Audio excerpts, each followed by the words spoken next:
K-pop তারকা কোরীয় band BTS এর সবচেয়ে কম বয়সী সদস্য জাংকুক কিভাবে বিশ্বজুড়ে সঙ্গীত তারকায় পরিণত হলেন সেটাই উঠে এসেছে নতুন বইয়ে। বইটি লিখেছেন ভোগ সাময়িকীর সাবেক ফ্যাশন সম্পাদক মনিকা কিম।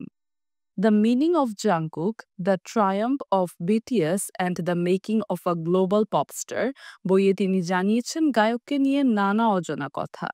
বইটির একাধিক অংশ ইতিমধ্যে সামাজিক যোগাযোগ মাধ্যমে ভাইরাল হয়েছে, যেখানে উঠে এসেছে জাংকুকের কঠোর পরিশ্রম, ভক্তদের প্রতি আবেগ ও তারকা হয়ে ওঠার গল্প। বইয়ে কিম বর্ণনা করেন 2016 সালের এক কনসার্টের কথা, যেখানে ক্লান্ত ও শ্বাসকষ্টে ভুগতে থাকা জাংকুককে পাওয়া যায়।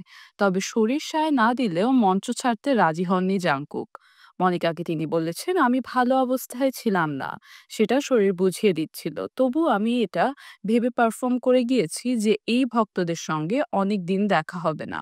ভক্তদের কাছে এই বইয়ের সবচেয়ে যন্ত্রণাময় অধ্যায়গুলোর একটি, যেখানে দেখা যায় কিভাবে বিটিএস এর এই তরুণ সদস্য শারীরিক কষ্ট সয়েও ভক্তদের জন্য কনসার্ট চালিয়ে গেছেন।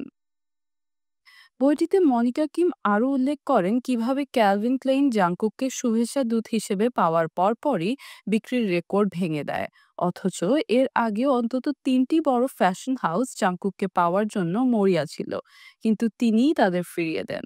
জাংকুক যখন বিটিএস এ যোগ দেন তখন তার বয়স মাত্র 15। এখন তার প্রভাব সঙ্গীতের গণ্ডি ছাড়িয়ে ফ্যাশন, খাদ্য, এমনকি লাইফস্টাইল পর্যন্ত ছড়িয়ে গিয়েছে। তিনি যা পড়েন, খাচ্ছেন বা ব্যবহার করেন তা মুহূর্তেই বিক্রি হয়ে যায়।